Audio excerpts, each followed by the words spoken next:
Andy Williams, we want to thank you for postponing your game a little bit this afternoon so that we might have this chance to talk to you. Have you ever played the Colonial course No, and before? I'm looking forward to it. I've heard a great deal about it for years and years. It's one of the great courses in the country. Yeah, and they got a few surprises out there for you. One of them is right in back of us, Andy. We refer to it affectionately as Crampton's Lake. Crampton's Lake? Does that give you a clue? Well, if I hit a ball in it, I'll go in and get it, because it's warm anyway, and I'd like to go swimming. You play a pretty good game of golf, though. Well, I don't get a chance to play as much as I used to. I thought when I was doing a weekly television show that when I went off of the weekly one and did specials that I'd have more time. I have less time. But it's because I've got involved in some other things. I've started a golf tournament. Yes, in San Diego. Will that be a yearly thing, Andy? Yes, it will. And always in San Diego? Well, at least this next year will be in San Diego, and it probably will be there all the time because the main beneficiary of the money that we make from that tournament is the Salk Institute for Biological Research and Studies, and that's in San Diego. This year, for a first tournament, it was very successful. We made over $175,000, which we gave to Dr. Salk. And most tournaments, as you may know, don't really make very much money. But this was a very successful one. And I also did a concert there, which helped a little. We raised about $80,000 of that by doing the concert. And well, let's see what else. I started a record company just recently. Yes. So anyway, getting around to all of this stuff, and I'm a basketball team, Phoenix Suns, which is a new team. That's why I haven't been playing any golf.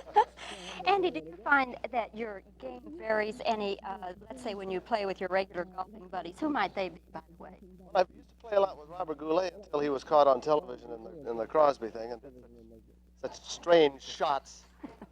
No, I play with Jack Lemmon. I play with some guys that aren't in show business. Yeah. Now, do you play any differently when you play with them as opposed to going around with some pros? Well, I think I always play better when I'm in a tournament. If I'm playing with pros, you concentrate more. I think everybody does. All amateurs probably play better in tournaments. So you kind of come up to them. It's like in show business, if you work with somebody great, you kind of well, that's why some people have said about my shows that I'm not afraid to work with the other best singers in the business, and I've worked with all of them.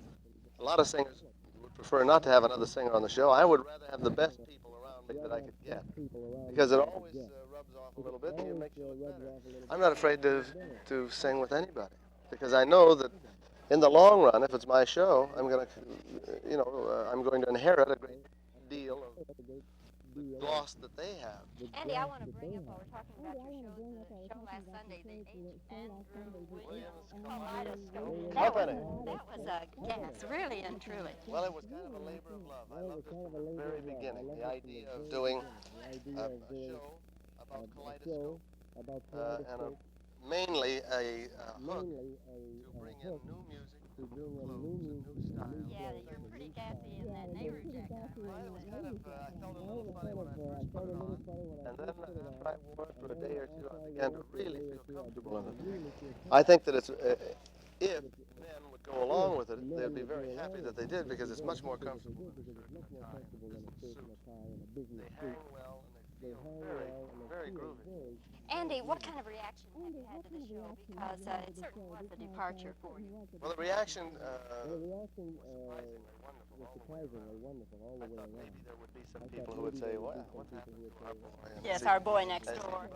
I think, as it turned out, although I didn't see it because I was on stage at the time it was on, from what I understand, nobody objected to any of the change. That was the basic idea of the show.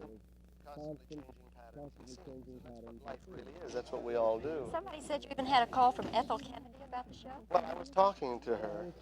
She didn't call specifically about that, but I was talking to her about Bobbie's campaign and things, and her coming to California. And it was her favorite show of mine. So I got a couple other calls. I got a call from my wife, who thought it was the best show that she had seen. Of course, those people may be a little biased. They may be a little prejudiced. Andy, listen, you've been very nice to share this time with us, and we hope you have a good golf game this afternoon and a real nice day in Texas, and thanks for talking with us. Well, if the game isn't good, I'll go swimming. What's the name of the place? That's where I'll be. This is Bobbie Wygant with Andy Williams from Colonial Country Club in Fort Worth. Goodbye.